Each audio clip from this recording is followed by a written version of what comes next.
It's not letting me view.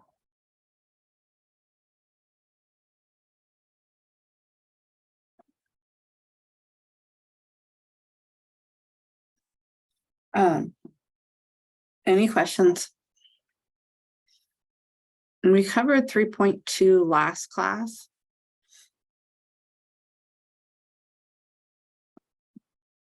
I don't know if I put 3.3 up. Gosh.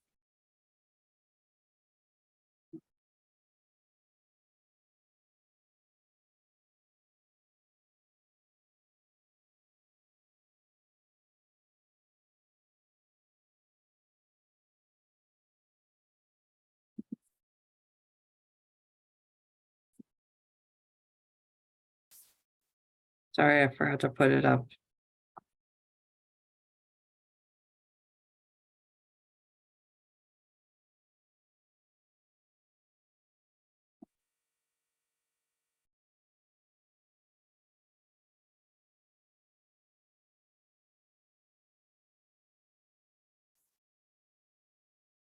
Okay, it's there now. If you do open them while I'm teaching and look at them, then you may have to refresh your page for it to show up.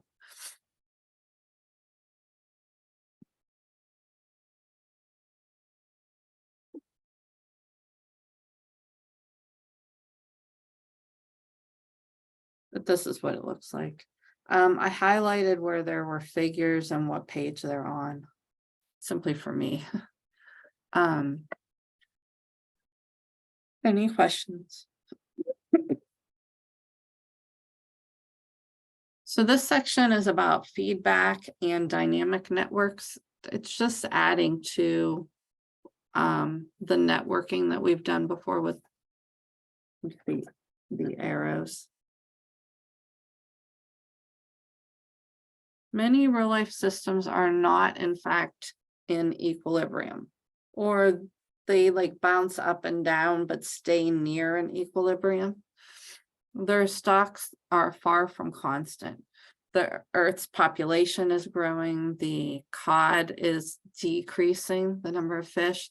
The stock of carbon dioxide is growing at a steady pace. And so all of these things are not staying at an equilibrium. Thank you. It said my screen's not shared. Sorry about that. Where is?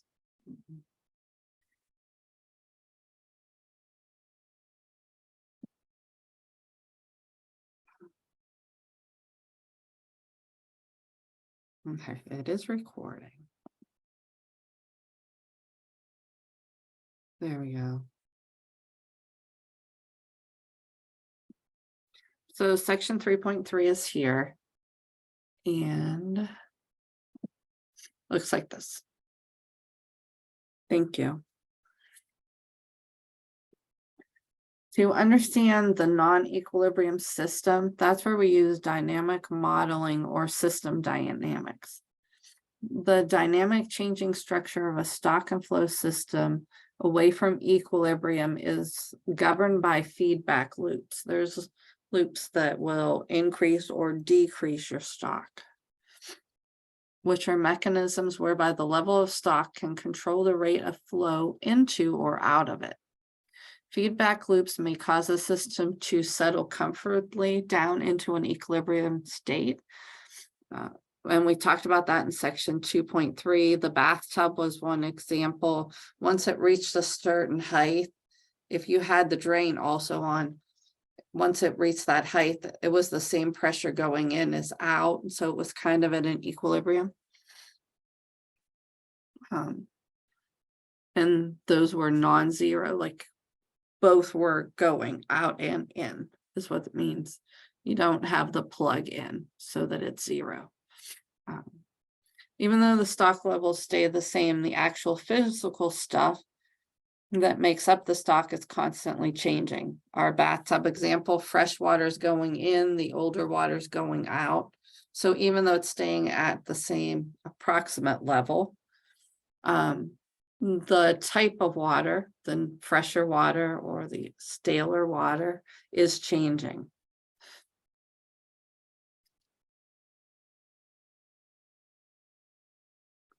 The definition for dynamic model involves studying stocks that vary with time. Mathematicians represent this kind of information in a familiar way. We use graphs. Think about the bathtub model again. Imagine that the tub is empty and the drain is open. Now, this is the example that we did do, and we said the flow rate was 2.2, and we solved this. The amount of water in the tub will gradually increase from 0, because you got an empty tub, until it levels to 4.8. So it's increasing, and if we look at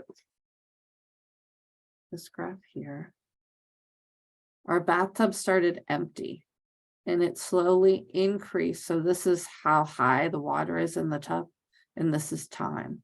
And over time, it slowly increased until we hit 4.8. This was the equilibrium where the pressure was pushing the same amount of water out that was going in. And so that line is an equilibrium. And we said it was about 55 minutes. So about 55 minutes when it hit here. So this is another way of looking at the graph. It's showing you how the height of the bathtub is changing until it reaches its equilibrium, and then it stays there or pretty close to there. Any questions?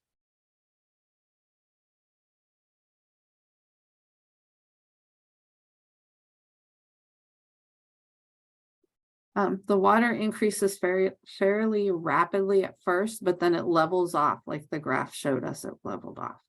The graph gives us a complete picture of the behavior of the bathtub, showing the exact way in which the water levels off. And it was approximately 55 minutes.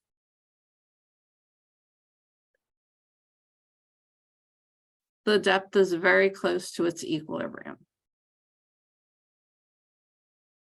This kind of simple leveling off is not the only way that it can approach an equilibrium. Two other possibilities are shown here, these two. The one is oscillating, where it bounces up and down around the equilibrium. So the equilibrium would probably be this right here. And what happens is it goes a little high, it goes a little low, and it's just bouncing up and down around its equilibrium. That's oscillating. Or like this one says, it can have an overshot and then collapse. What happened is it shot up, then it came down, and then it reached an equilibrium here, and it's going to stay around that, probably around 200. But this can happen. So it's called an overshoot because it went way high, then it drops, and then it reaches an equilibrium. Sometimes when you introduce something new into an environment, there's like a big shock at first and a big jump, and then they level off. We don't have a lot of mosquitoes. We're in Appalachian, but we have a lot of bugs here. And a stink bug is native to California, but somehow they were brought into our area. In the first few years, I bet you I had in the spring when because they hid inside my screened-in porch, I probably had, I don't know, 600-700 of them, because it was just this huge leap. But now it's dropped and we're leveling off. We see a few here and there, but not the amount that was at first. Because what happened is they didn't have any predators. Then they were called a stink bug, but they didn't smell because they evolved and didn't need that smell because they had no predators in Ohio. And so there was this huge jump, but then now it's leveling off, and you see them, but not like they were. And so that would be one case where something like that could happen. Any questions so far? So oscillating is when it just goes up and down and up and down. overshoot and collapse, you can kind of visualize that. A huge shot up and then it collapses and stables off. Any questions?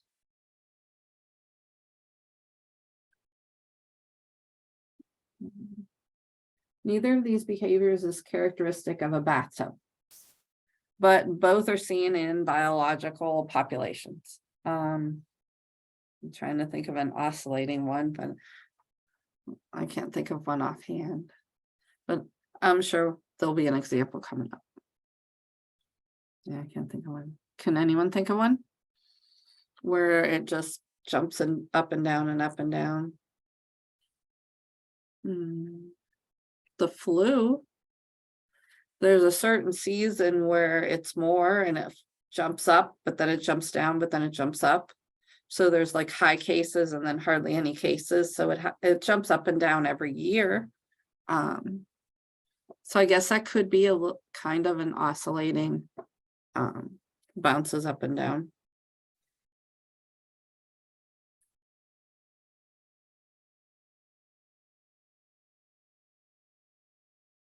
Recall the stock flow model we developed for home heating and think about how the temperature in your home or apartment is governed by a cold winter's day. And that was this one. So as I read, you could think about it, but this is what we had. Now we didn't have these pink lines. And it says, recall the stock flow model. We measure the stock using indoor temperature as a proxy. There is continual outflow of heat through the structure to the outside, and that's this one. So this is the outside, and that's our heat loss. In a stock flow system, you have a feedback loop, and it says the furnace blows warm air into the apartment right here. As the heat flows out, the temperature falls. Eventually, the temperature falls low enough that the thermostat activates, firing up the furnace. The furnace blows warm air into the apartment, increasing the temperature. We call this a feedback loop because what happens is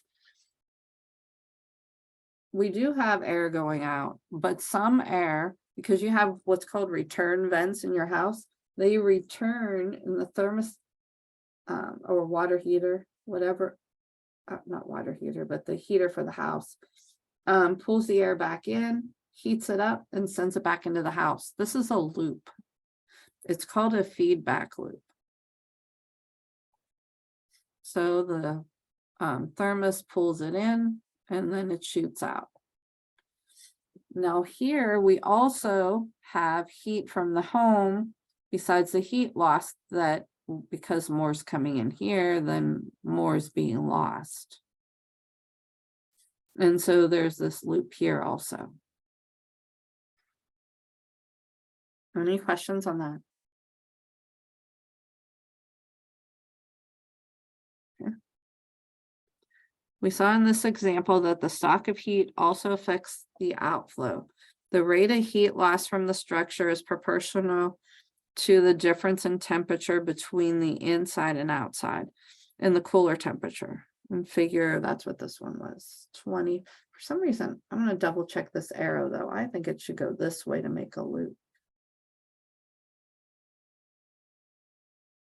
So 154.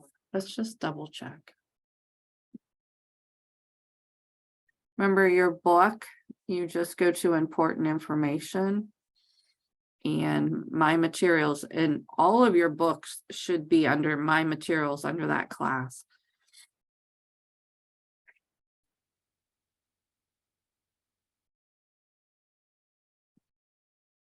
Page 154.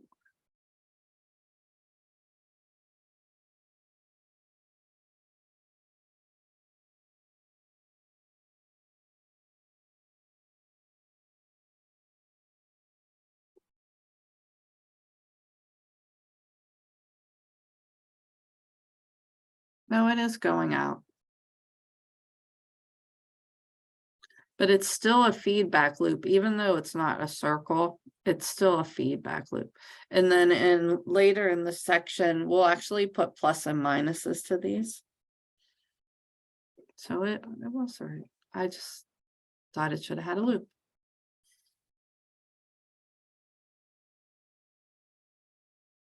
The heavy blue arrows indicate the inflow of heat from a cloud. So like this is coming, this is from our cloud. And it's heated up and it goes into the house. So these are, and then it leaves and goes into the atmosphere or outside.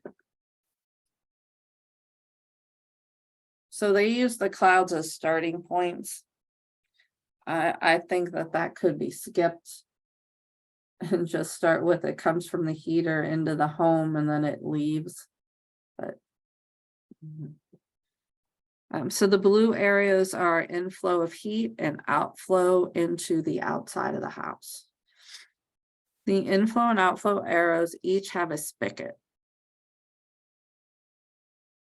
that controls the flow. Those will always have a plus or a minus on them. The two thin red arrows, these two, those are the heat from the home that to each flow to the spigot. The control arrow running from the heat of the home to the thermostat is from the return vents. Whereas the other one controls the heat from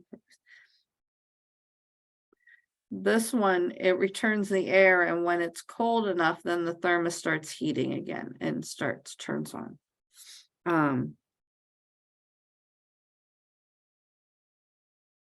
The control arrow running from the heat home to the heat loss spigot indicates a relationship between the level of heat in the home and the rate of the heat that it is lost.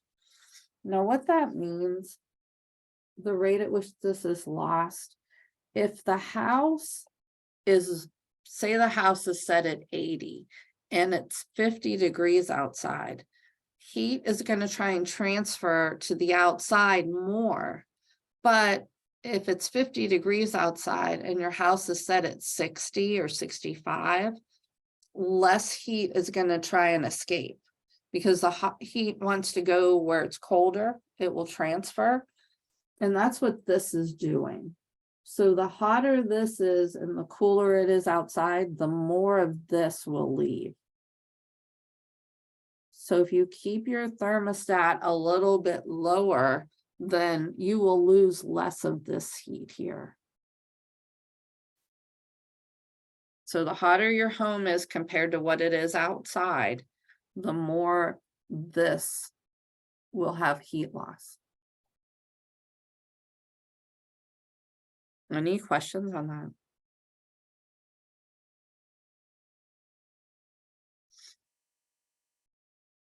Okay, now right now we don't have the pluses and minuses. We'll do that a little bit later.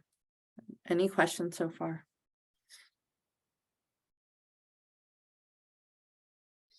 Okay, another example, there's one with bacteria that they had in the book. Bacteria or single-celled organisms that reproduce asexually by division, by splitting into two.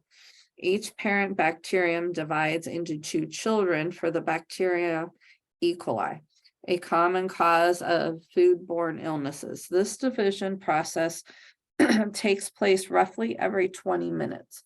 So when you have the bacteria in here, every 20 minutes, it splits into two. We could model the number of bacteria by a stock flow process in which the rate of inflow, child bacteria, is proportion to the number of parent already present. And that's this figure here. So you have the bacteria that's introduced, and then it goes into the stock. It doubles and becomes a child. And so it's just a feedback loop for the population. And it just keeps doubling. So all the stock doubles every 20 minutes. Any questions?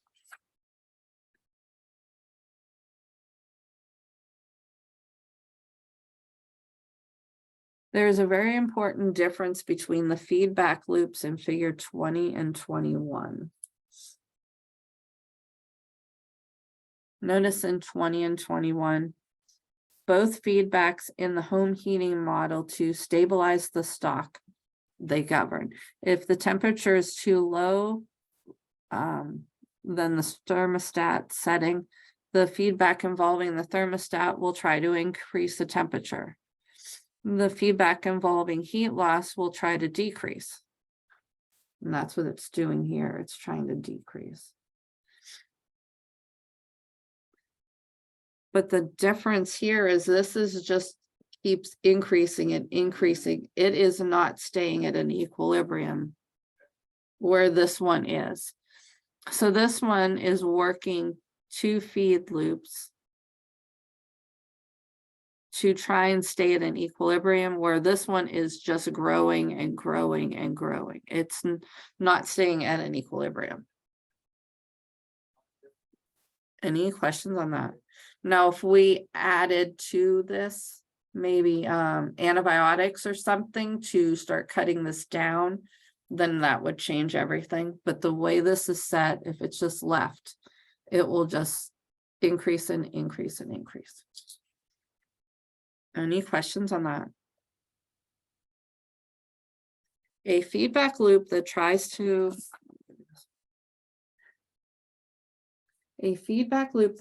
move a stock level in the opposite direction to its deviation from some set point is called stabilizing or negative feedback. A feedback loop that tries to move stock level in the same direction as its deviation for some set point is called amplifying or positive feedback. Things are very different with the feedback for a bacteria population. Here, the set point for the feedback is 0. A population of 0 is in equilibrium, but as soon as the population gets above 0, the bacteria begin to reproduce. The effect will be increasing the bacteria numbers still further. And that's what we talked about. And it'll keep growing and growing. And if we look at figure 22 on page 155,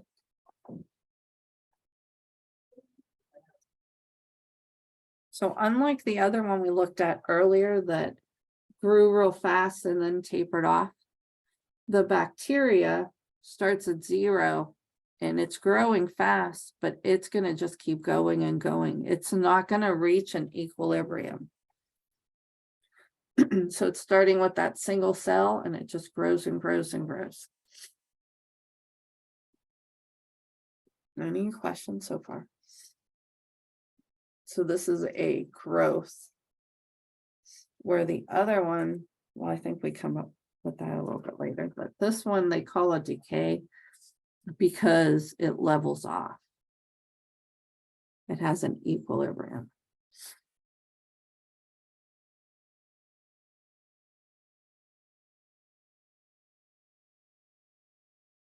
The behaviors we see in figure 22 and figure 18 are characteristics of symbol systems with a single stock and a single feedback, positive in the case of 22 and negative in the case of 18. We call these patterns of stock behavior growth and decay. So this is a positive one and it keeps growing and growing and growing. This one is negative because it's tapering off. It's a decay. So decay doesn't have to come downward. It can be the tapering off or the reaching the equilibrium.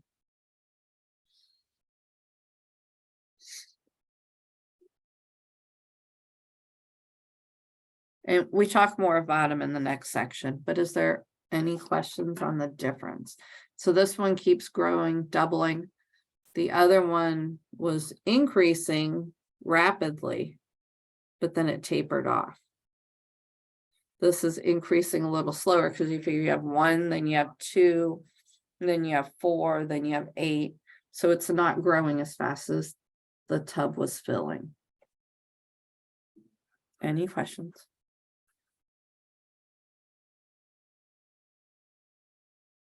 In many cases, it may become clear from common sense whether a particular feedback loop is positive or negative. There's some rules. And these are in the link, so you don't have to write them all down. But the feedback rules to say whether it should be a plus or a minus, like whether it's increasing or decreasing the flow. Mark a plus sign on each flow arrow that's blue that represents an inflow to the stock. So if it's going into the stock, it's a plus. And mark a negative sign on the flow arrow that represents an outflow from the stock. So if it's going in to the stock, it's a plus, out, it's a minus, and that's the blue arrows. Mark a plus sign on each, and these are the red ones. Mark a plus sign on each control arrow going from a stock to a spigot if an increase in the stock leads to an increase in the flow. Mark a negative sign on such a control arrow if an increase in the stock leads to a decrease in the corresponding flow.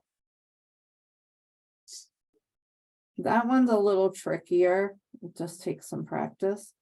And the last one, once you have those, to determine whether the feedback loop is positive or negative, count the total number of negatives.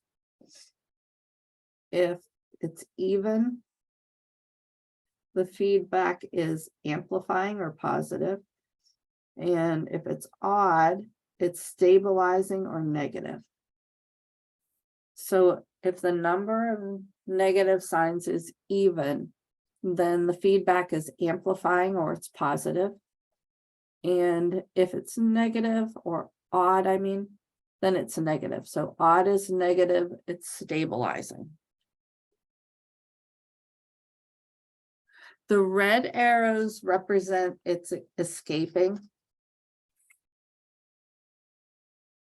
or going back to the spigot. So it's the stock extra things that can happen. For instance, the thermostat pulls air from the house. And then if this is too hot, air leaks more than it would have. So it's extra escape that happens to equalize it for the most part. In 24. Oh, we didn't do that one yet.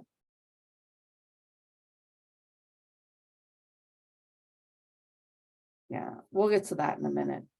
I want to talk about this one first. So if we look at these rules,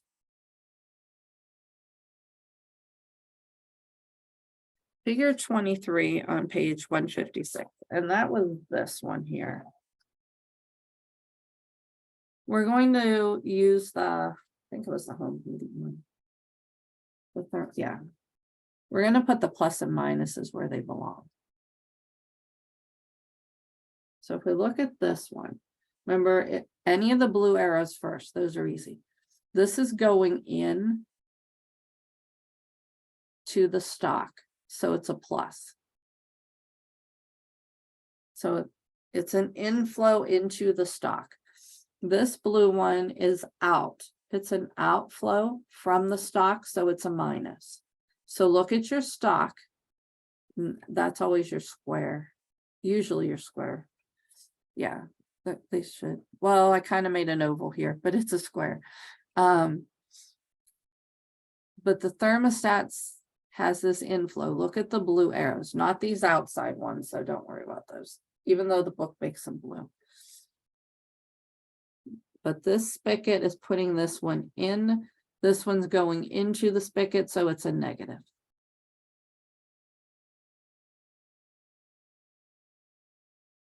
Now this one, the reason it's a minus, we're increasing in the stock, it will decrease the flow. So when I take the heat from the home, it's still hot enough, then the thermostat shuts off and that decreases this. So it's decreasing it. where this, the hotter this is, this increases the amount of heat loss.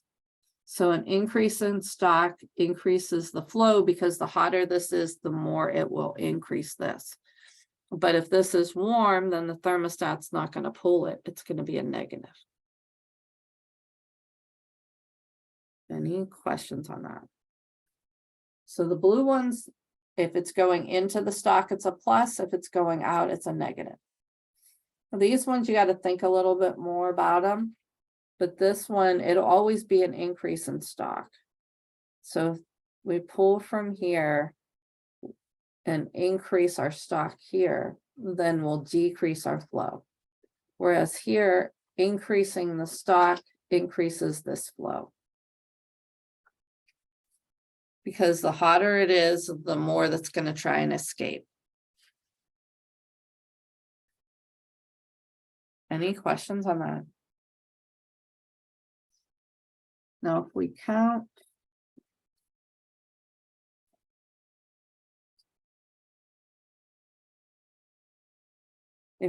the number of negatives, we have 2 of them. Well, that's an even number. So this is a positive flow and it's amplifying. Now in the circle, it's stabilizing. So if they're looking at just the feedback circles, like this one, this is stabilizing it. And so is this one, because there's a positive and a negative. But for the most part, they want you to add all of them to look at the transfer of the whole chart. So there's 2 negatives, which makes this a positive, and it's amplifying. Any questions on that one?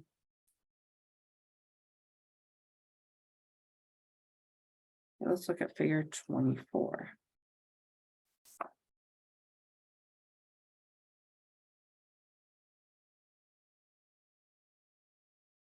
Figure 21 on page 154.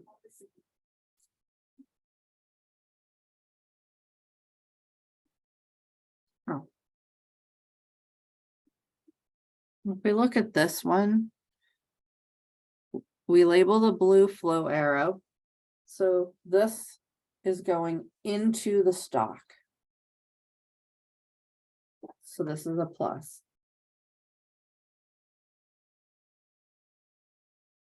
Any questions on that part? So from the spigot into the stock, it's a plus.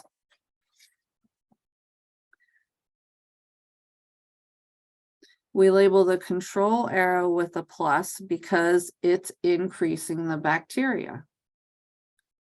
So this one going this way, these are doubling, they are increasing.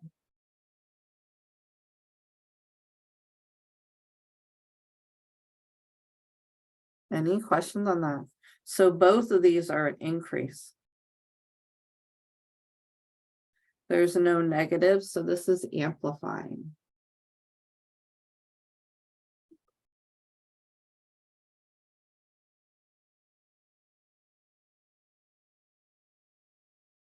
Any questions?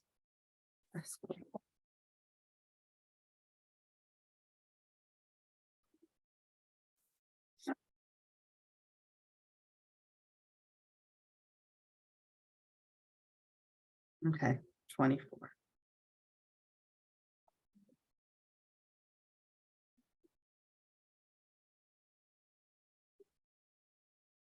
A short while after drinking a cup of coffee, there's a certain concentration of caffeine in your bloodstream. The caffeine is metabolized at a rate that is proportional to the stock of caffeine in your bloodstream. So if we thought about that, this is the caffeine in the bloodstream. And then it metabolizes, which means it breaks it down. But drinking caffeine still increases the metabolism. So draw a stock flow diagram. Well, I drew it already. This is leaving. This is our stock of caffeine in the bloodstream. And it's leaving to be metabolized.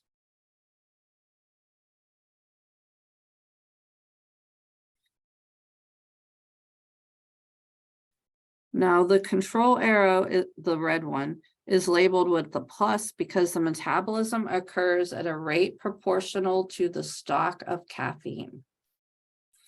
Because the more that's here, then this will be extra, kind of like overflow. This is the overflow because your metabolism takes a certain amount.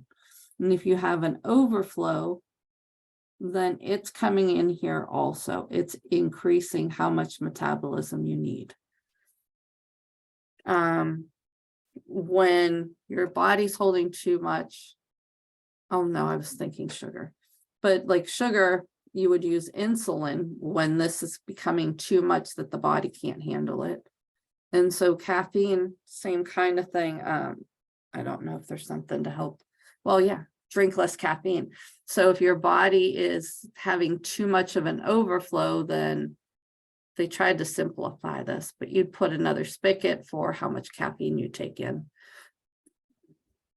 But is there any questions on that? So this is a negative because this is our stock, caffeine in the blood, and it's being taken out by the metabolism. Now, if there's an overflow, then that's this one.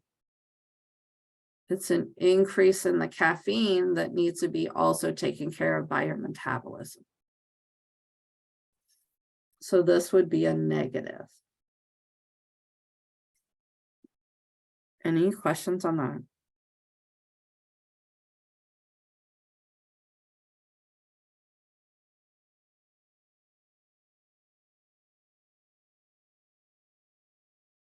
So the blue one's straightforward. The red, you got to think about it a little and how it's affecting things.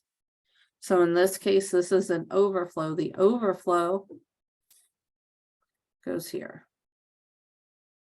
And that's why it's an increase. It increases the flow of metabolism because there's too much caffeine. That helps.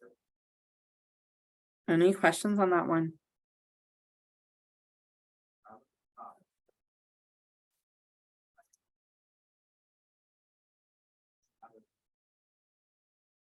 Now 26 adds a flag or a parameter. I think it was 2.4.5.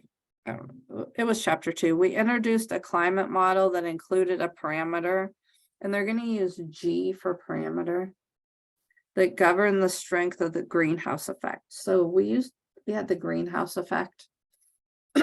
We had a certain parameter that we gave so that values were more equilibrium or equalized.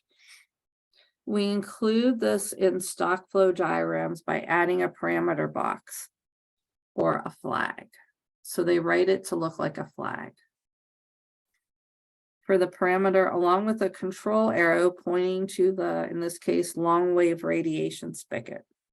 If we increase the strength of the greenhouse effect, say by increasing the concentration of atmosphere CO2, this reduces the outflow of the long wave heat radiation from the Earth. We can indicate this in a diagram by labeling the control arrows for the greenhouse effect with a minus. Thus, the complete model looks as shown, but they're making it a minus because it's causing less long wave radiation. It's holding the heat in, and that's what's causing our global warming.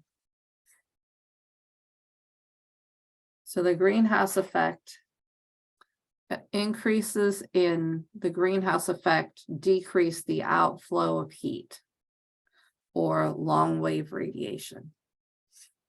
We have our short wave radiation and the planet temperature.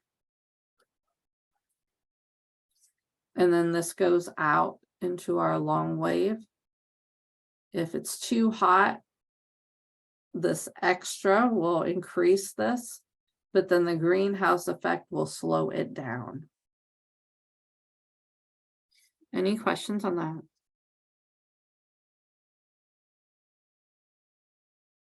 There's two negatives, which make this a positive or amplifying feedback.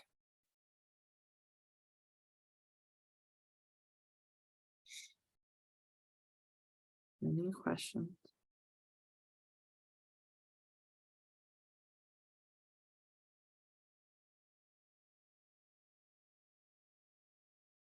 The next one uses 27, yeah.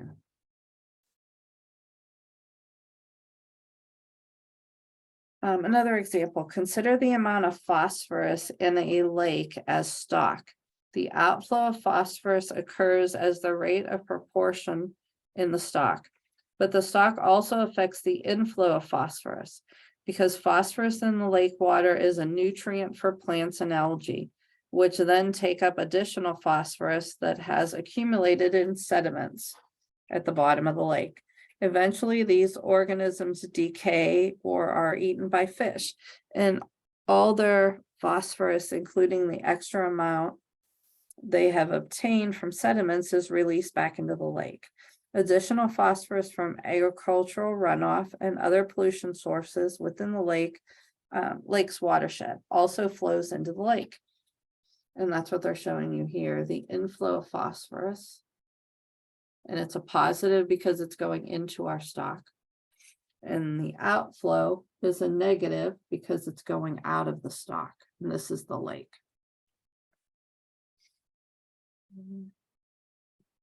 Additional phosphorus from algae runoff and other pollution.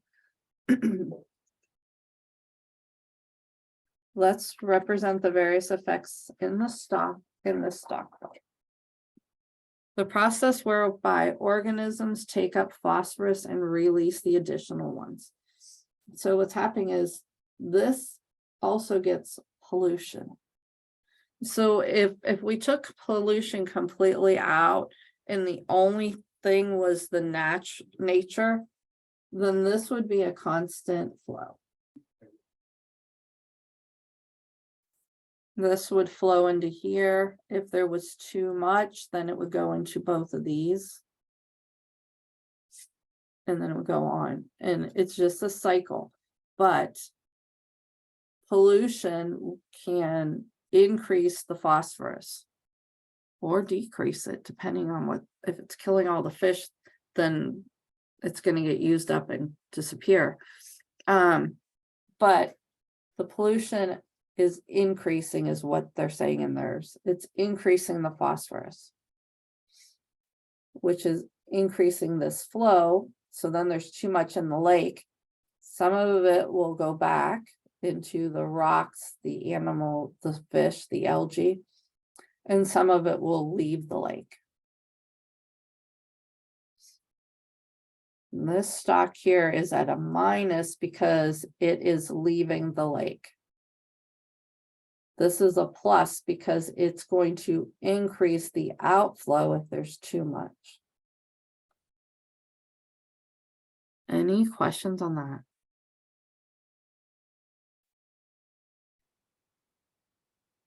Positive.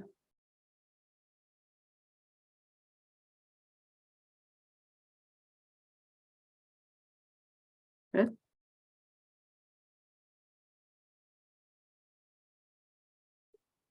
Now they do make them a little more complicated. Oh, there it is. And so we'll see ones that are on top of each other, but we won't do those till next class.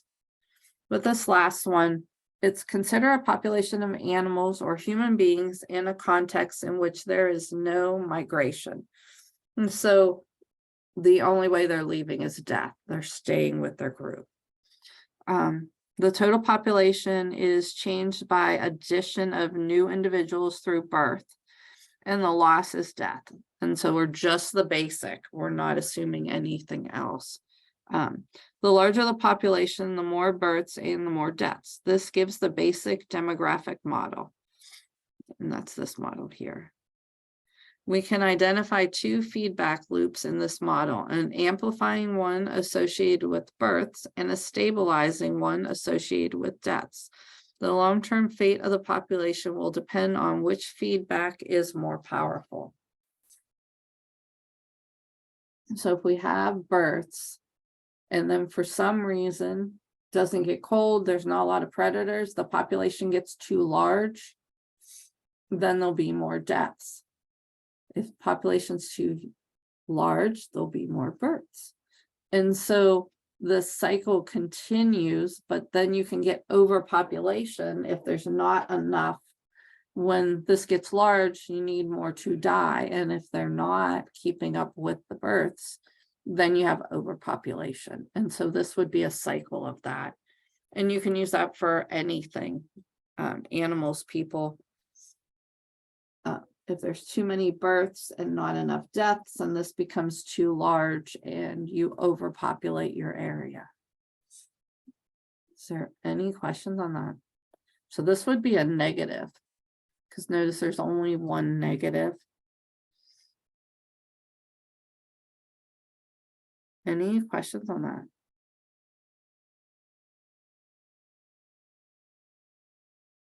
So this one is amplifying. And this one is stabilizing, because you have the positive and the negative. Remember the odd, if we just look at the feedback loop. So you want to be careful. Sometimes they want each feedback loop separately, and sometimes they say the whole figure. But if we look at each loop, the birth one is amplifying. And this one is stabilizing, because we have the positive and the negative. So an odd number negative stabilizes. Any questions on that?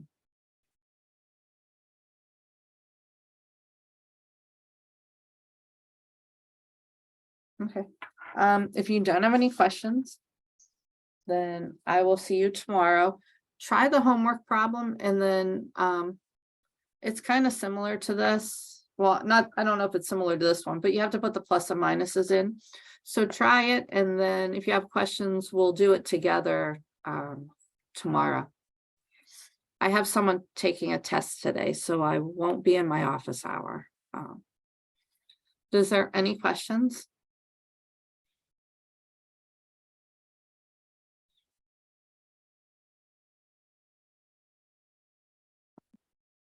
Okay, if there's no questions, I will see you tomorrow.